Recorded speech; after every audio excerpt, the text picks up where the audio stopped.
Olá, seja bem-vindo ao CTM, Curso Teológico Ministerial da Primeira Igreja Batista em Araras. Se você tem nos acompanhado e ainda não é inscrito no canal da igreja, faça isso. Se você puder, se inscreva no nosso canal, ative ali o sininho para que você receba as notificações de novos vídeos, tá bom? Nós hoje iniciaremos um novo módulo. Começamos hoje a falar sobre soteriologia ou a doutrina da salvação. Vamos tratar de questões introdutórias. Aí, se você acompanhou as nossas aulas sobre hamartiologia, você vai se lembrar que eu falei sobre a importância de alguns aspectos da doutrina do pecado, a hamartiologia, com relação à soteriologia, principalmente os efeitos do pecado no homem. O homem sem Cristo, por conta do seu pecado, está morto, e de fato morto, ou ele está meio morto. Nós lidamos sobre isso. E agora, como resolver o problema do pecado? Na soteriologia, nós vamos ver e vamos falar sobre isso.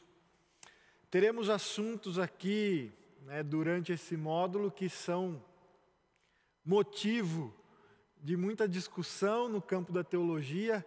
Óbvio que outras logias também têm as suas controvérsias, mas a soteriologia talvez seja a que mais tenha. E é nesse módulo, dentro desse assunto, que nós vamos falar, por exemplo, sobre calvinismo e arminianismo, sobre eleição, sobre predestinação dos crentes, quem é responsável pela salvação? É Deus e o homem ou somente Deus? Deus é soberano na salvação, somente Ele é que age para que o homem seja salvo. A salvação, nesse caso, é monergista ou é sinergista? São alguns dos assuntos que nós vamos lidar, nós vamos falar aqui ao decorrer das aulas. Hoje, como eu disse, uma aula introdutória, vamos conceituar algumas coisas e vamos conversar sobre algumas questões centrais sobre a salvação. Algumas pessoas se utilizam de um argumento para lidar com assuntos bíblicos que levantam certa discussão. E as pessoas às vezes dizem algo do tipo: olha, mas será que a gente precisa mesmo estudar sobre isso? Será que a gente precisa saber sobre isso?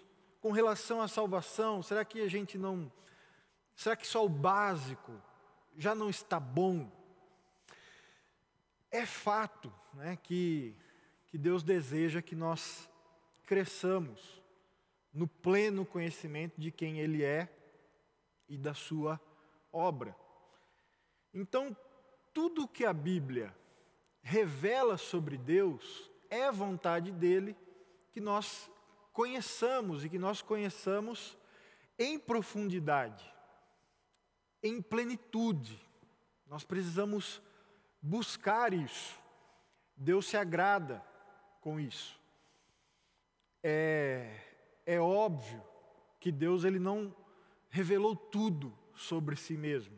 Ele não revelou tudo sobre a sua obra.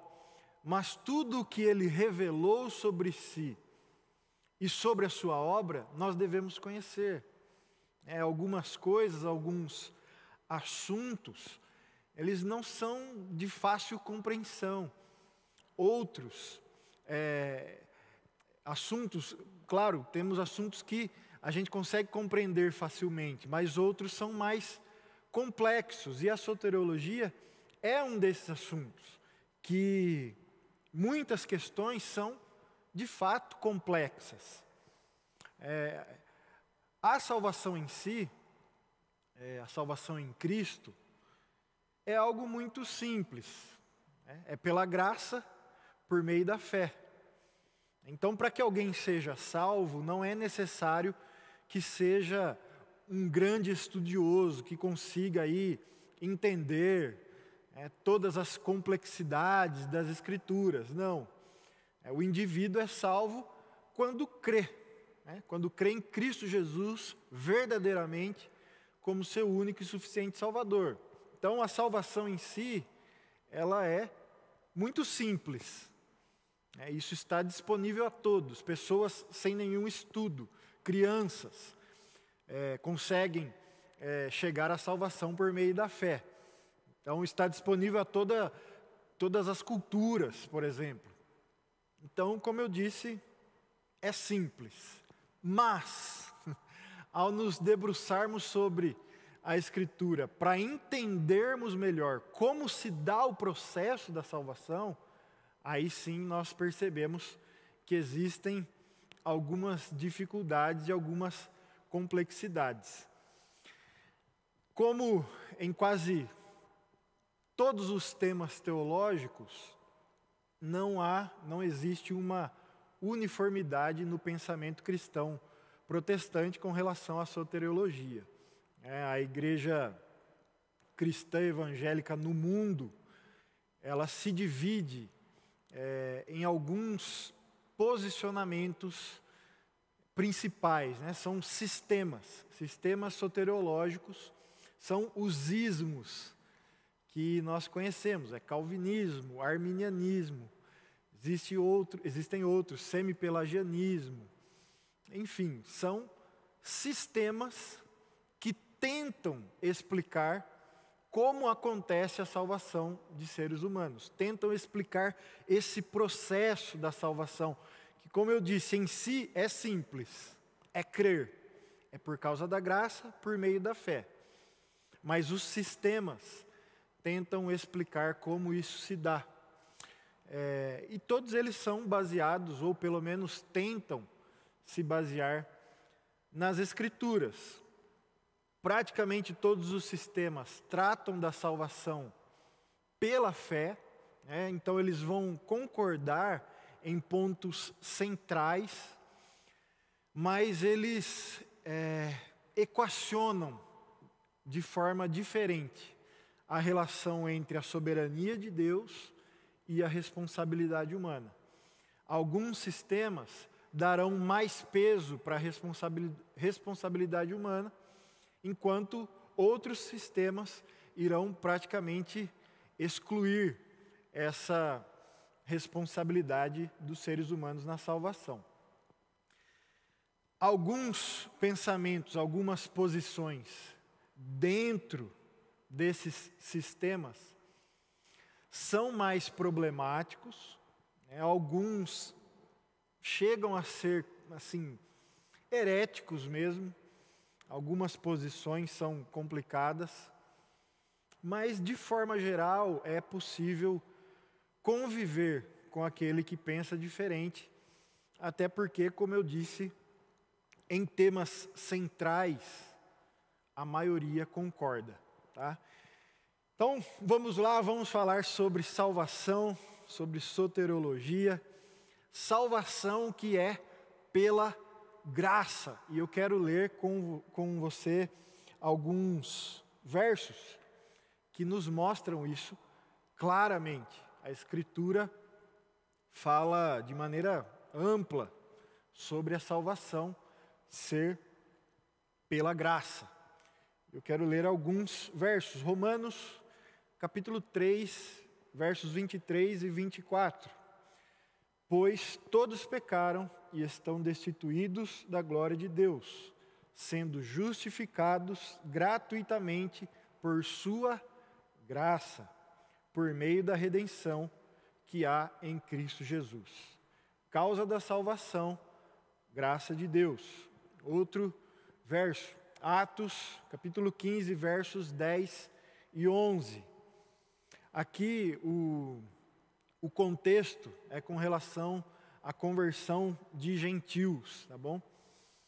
Então diz assim: então, por que agora vocês estão querendo tentar a Deus, impondo sobre os discípulos um jugo que nem nós, nem nossos antepassados conseguimos suportar de modo algum. Cremos que somos salvos pela graça de nosso Senhor Jesus, assim como eles também. Romanos 11, verso 6. Se é pela graça, já não é mais pelas obras. Se fosse, a graça já não seria graça. E talvez o mais conhecido, talvez o principal deles, Efésios capítulo 2, versos 8 e 9. Pois vocês são salvos pela graça, por meio da fé. E isso não vem de vocês, é dom de Deus, não por obras, para que ninguém se glorie. A graça, então, fica muito claro, é a causa da salvação. A graça de Deus em Cristo Jesus nos salva. Somos salvos por causa da graça que nos alcançou. Agora, o que é essa graça? A definição mais conhecida, mais comum de graça é favor imerecido. Uma bênção da parte de Deus que não merecíamos, né? Agora vamos pensar um pouco mais sobre esse favor, sobre essa bênção, sobre a graça de Deus. Existem pelo menos duas formas de Deus manifestar a sua graça sobre os seres humanos. Nós podemos encontrar nas Escrituras essas duas formas de Deus manifestar a graça dele, e nós podemos também perceber isso na vida, enquanto olhamos para a criação, enquanto olhamos para a vida humana, para a vida aqui na terra. Podemos perceber essas duas maneiras. Existem então a graça comum e a graça específica, ou a graça especial, ou também chamada de graça salvífica. O que é a graça comum? Eu quero trazer aqui uma definição do Wayne Grudem sobre a graça comum. Ele diz o seguinte: graça comum é a graça de Deus pela qual Ele dá às pessoas bênçãos inumeráveis que não são parte da salvação. A palavra comum aqui significa algo que é dado a todos os homens e não é restrito aos crentes ou aos eleitos somente. Então é comum porque é para todos, para qualquer pessoa, né? A graça comum, ela está em tudo. Se nós olharmos para o mundo, se nós olharmos ao nosso redor, para o que é a vida aqui na Terra, nós vamos ver e vamos perceber facilmente, essa evidência da graça comum de Deus. A vida em si é graça, já é graça comum de Deus, né? E nós podemos ver alguns âmbitos essa graça comum de Deus. No âmbito físico, por exemplo, a terra produz frutos bons, existe sol, existe a chuva, existe a beleza das coisas criadas. Isso tudo é graça de Deus na criação. Olha o que é que diz Mateus, capítulo 5, versos 44 e 45. Mas eu lhes digo, amem os seus inimigos e orem por aqueles que os perseguem, para que vocês venham a ser filhos de seu Pai que está nos céus. Porque Ele, ou seja, Deus, o Pai, faz raiar o seu sol sobre maus e bons, e derrama chuva sobre justos e injustos. Isso é a graça comum de Deus, que está sobre todos. Claramente nós vemos aqui. Ele faz raiar o seu sol sobre maus e bons. Derrama chuva sobre justos e injustos. É a graça comum de Deus no âmbito físico aqui. Podemos ver também no âmbito intelectual. O ser humano recebe, de alguma forma, a revelação de Deus, de quem Ele é, do seu poder. Olha o que diz Romanos 1, versos 20 e 21. Pois desde a criação do mundo, os atributos invisíveis de Deus, seu eterno poder e sua natureza divina, têm sido vistos claramente, sendo compreendidos por meio das coisas criadas, de forma que tais homens são indesculpáveis. Porque tendo conhecido a Deus, não o glorificaram como Deus, nem lhes renderam graças, mas os seus pensamentos tornaram-se fúteis e os seus corações insensatos. Então, tem a ver também com o âmbito físico, esse verso aqui, mas também com o intelectual, mostrando que Deus, através da criação, se revelou ao homem já, de alguma forma. É uma revelação geral, que tem a ver com a graça comum de Deus. Também no âmbito moral, Deus coloca restrições interiores, a consciência, a lei interior que a Escritura fala, para que o homem não peque tudo o que ele poderia pecar, todo o tempo. Como nós dissemos em hamartiologia, Deus é quem refreia a maldade do homem. Se Deus não fizesse isso, não refreasse a maldade, a vida na terra seria insustentável. Então Deus coloca restrições interiores. Isso tem a ver com a consciência, com essa lei interior. Olha o que diz Romanos capítulo 2, versos 14 e 15. De fato, quando os gentios que não têm a lei praticam naturalmente o que ela ordena, tornam-se lei para si mesmos, embora não possuam a lei, pois mostram que as exigências da lei estão gravadas em seus corações. Disso dão testemunho também a consciência e os pensamentos deles, ora acusando-os, ora defendendo-os. Graça comum de Deus. Mesmo o ímpio, mesmo aquele que está afastado de Deus, consegue ainda, de alguma forma, cumprir algumas exigências de Deus, por causa da sua consciência, por causa dessa lei interior. Ele não peca tudo o que pode o tempo todo, porque Deus refreia. Graça comum de Deus. Também no âmbito criativo, nós vemos a graça comum. As artes, de maneira geral, a capacidade do homem criar coisas. Tudo isso manifesta e espelha nos homens as grandezas do Criador. Nós vemos a genialidade de músicos, por exemplo, executando ali os seus instrumentos. A composição de músicas, tudo muito complexo, tudo muito inteligente, tem a ver com a graça comum de Deus, essa capacidade que Deus dá mesmo ao ímpio, mesmo aquele que não tem Deus, está separado de Deus. Nós vemos isso na ciência, o homem tendo grandes descobertas, a capacidade de criar e descobrir coisas, tudo graça comum de Deus.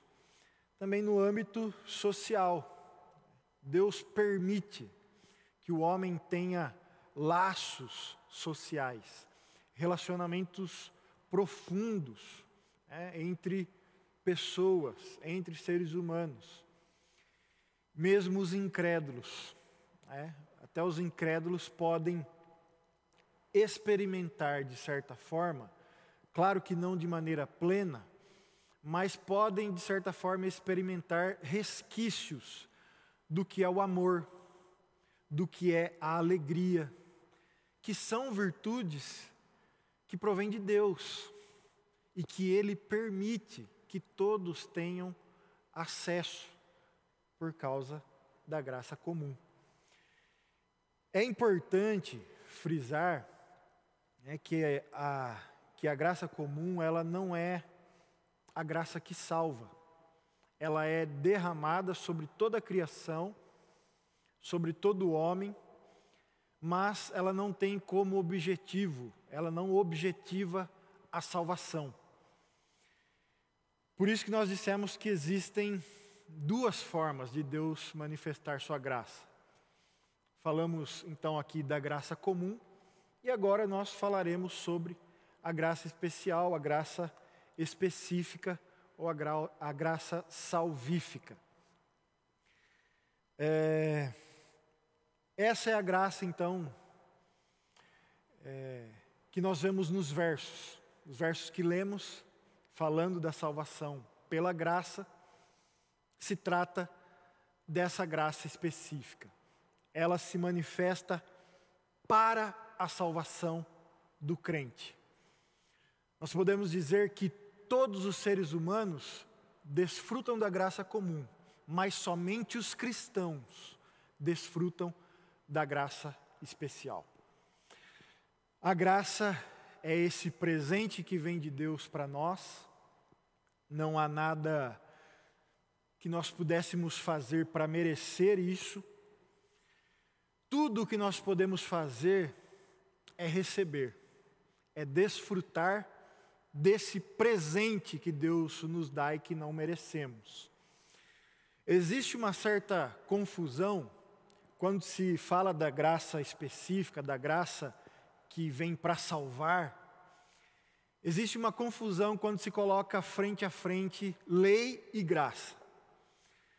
A verdade é que as Escrituras, elas nos mostram que no Antigo Testamento, lei e graça coexistiam, mas cada uma cumprindo a sua função.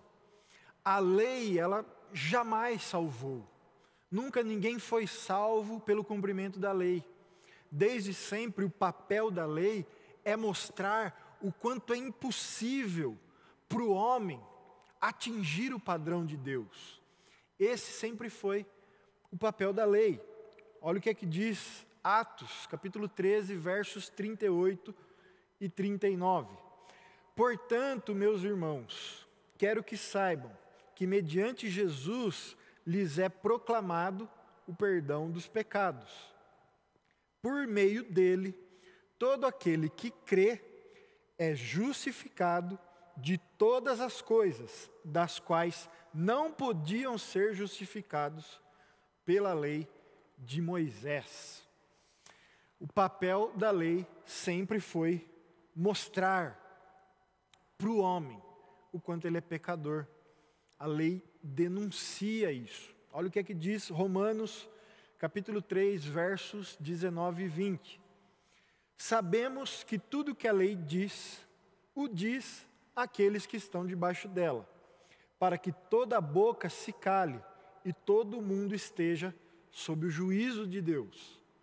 Portanto, ninguém será declarado justo diante dele baseando-se na obediência à lei, pois é mediante a lei que nos tornamos plenamente conscientes do pecado.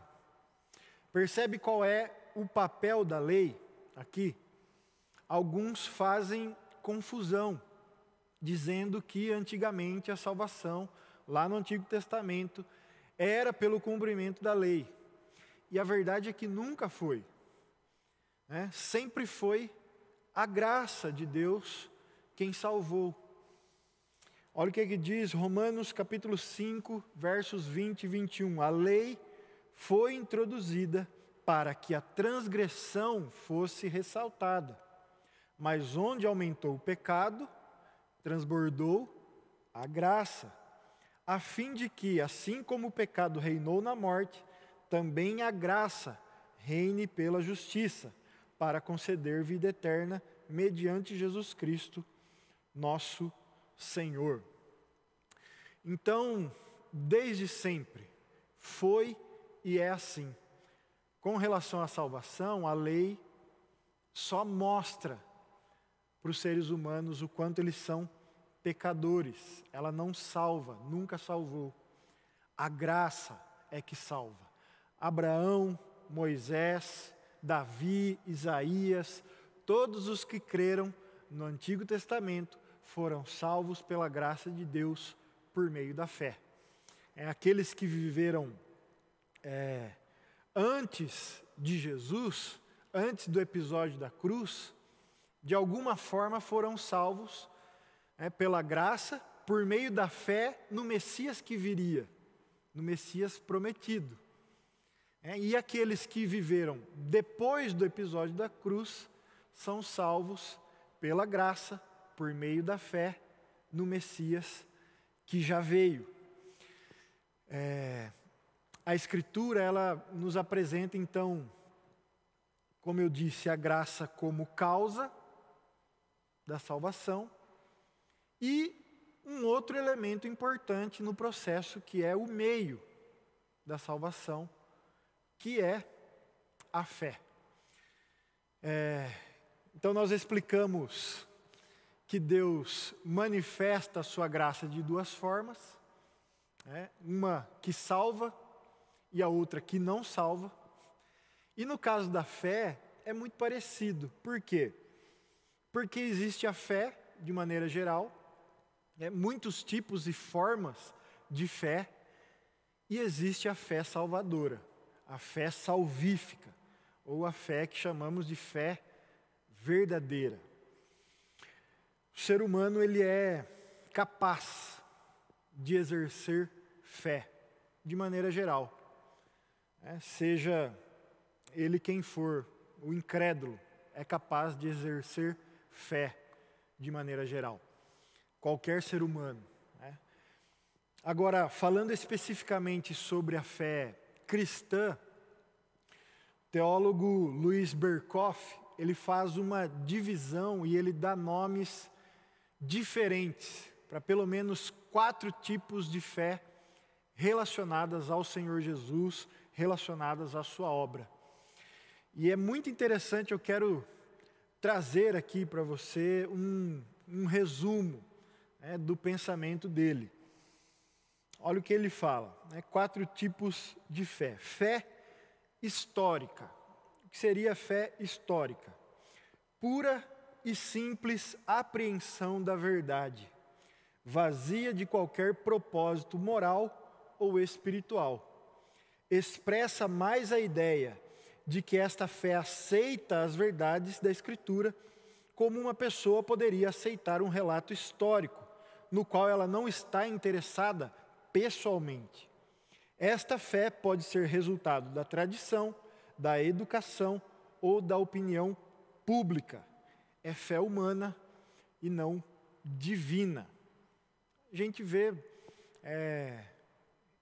no dia a dia isso, Pessoas que creem dessa forma, até acreditam que a história de Jesus, a história contada nos evangélicos é verdadeira, mas ela não traz para a sua própria vida, Não crê naquilo como algo salvífico, Não crê no evangelho dessa forma, apenas como um relato histórico. Um outro tipo, a fé miraculosa, não é necessariamente acompanhada pela fé salvadora, mas pode ser. A fé em milagres também pode ser passiva, a saber, a persuasão de que Deus fará um milagre em favor de alguém. Também vemos muito isso aqui, vemos pessoas crendo dessa forma nos evangelhos. Pessoas que iam atrás de Jesus para receber curas, para receber bênçãos, milagres. E vemos isso até hoje. Isso acontece muito. Também não é uma fé verdadeira, uma fé salvífica. Fé temporal. é a chamada fé temporária, porque não é permanente e não se mantém nos dias de provação e perseguição. Às vezes, esta fé é denominada fé hipócrita, mas isso não é inteiramente correto, pois ela não envolve necessariamente hipocrisia consciente. Os que possuem essa fé usualmente acreditam que têm a fé verdadeira. Talvez pudéssemos chamar-lhe fé imaginária, aparentemente genuína, mas de caráter evanescente. Ela difere da fé histórica no interesse pessoal que mostra pela verdade e na reação dos sentimentos à verdade. Vemos muito isso também. Pessoas que se interessam pela fé cristã, pessoas que até convivem por um tempo dentro de uma igreja, mas que depois demonstram que na verdade não tinham uma fé verdadeira. Era algo ilusório. E por último, ele vai falar então da fé salvadora. A verdadeira fé salvadora tem sua sede no coração e suas raízes na vida regenerada. Esta fé não é primeiramente uma atividade do homem, mas uma potencialidade produzida por Deus no coração do pecador. A semente da fé é implantada no homem na regeneração. Somente depois que Deus implantou a semente da fé no coração do homem, é que ele pode exercer fé. Pode-se definir a fé salvadora como uma certa convicção produzida pelo Espírito Santo no coração, quanto à veracidade do Evangelho, e uma segurança ou confiança nas promessas de Deus em Cristo. Em última análise, é certo, Cristo é o objeto da fé salvadora, mas ele nos é oferecido unicamente no Evangelho. Então, esses são os quatro tipos de fé que Berkhof aqui apresenta. E essa última fé salvadora, essa é a fé que é o meio pelo qual Deus salva pecadores, salva seres humanos. Então, por causa da graça, por meio da fé. Em Efésios 2 e em Romanos 11, versos que nós lemos, Paulo fala sobre as obras. Paulo fala da incapacidade das obras como meio de salvação.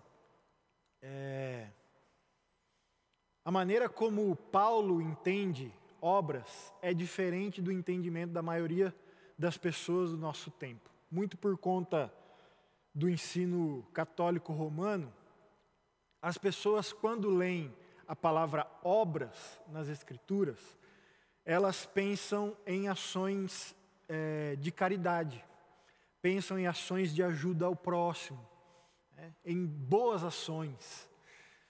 E definitivamente não é esse o conceito de Paulo sobre obras. Obras, para o apóstolo Paulo e na Escritura, de maneira geral, é tudo o que nós fazemos, qualquer ação da nossa parte. Quando ele fala que não é por obras, ele está dizendo que não é pelo que fazemos ou deixamos de fazer. O que Paulo está dizendo, em outras palavras, é que ninguém vai entrar no céu e vai dizer que está lá porque merece. Dizer, olha, eu estou aqui porque eu fui bom, eu vim para o céu porque eu perdoei os meus inimigos, porque eu busquei viver uma vida santa. Eu estou no céu porque eu fugi do pecado. Não. Paulo está dizendo, olha, você não vai poder se gloriar nisso, nas suas obras. Não há absolutamente nada em que nos gloriarmos. Então, por causa da graça, por meio da fé e não por obras.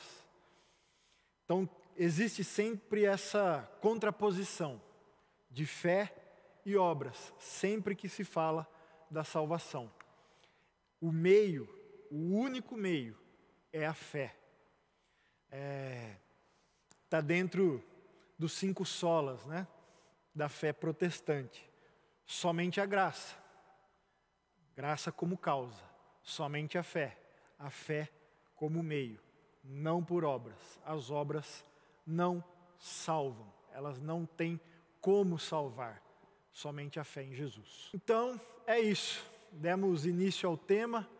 Falamos sobre questões bem introdutórias mesmo. Ainda tem muita coisa para lidarmos. Mas já vimos sobre a causa e o meio da salvação. As diferentes formas de Deus manifestar a sua graça e os diferentes tipos de fé. Então é pela graça, por meio da fé, mas não é qualquer graça, também não é qualquer fé. A questão, como os seres humanos são alcançados por essa graça? Ou como podem saber se a sua fé é a fé verdadeira? Aos poucos, durante as aulas, nós vamos nos aprofundando mais e vamos falando mais sobre isso. Na próxima aula nós vamos falar um pouco sobre o processo de salvação, vamos definir alguns termos, né? Regeneração, justificação, o que é que vem primeiro, o que é que vem depois, e tenho certeza que vai ser bem interessante. Por hoje é isso. Que Deus abençoe a sua vida. Se você puder e quiser, compartilhe o nosso conteúdo com outras pessoas. Ficamos sabendo, inclusive, que existem pastores que têm usado esse conteúdo aqui para o crescimento da igreja e nós ficamos muito felizes. O propósito é esse mesmo, é o crescimento do povo de Deus, crescimento no conhecimento do Senhor, conhecimento das Escrituras. Então, se você puder, se você quiser, compartilhe com outros, tá bom? É isso, fique com Deus, um grande abraço e até a próxima aula, se Deus quiser.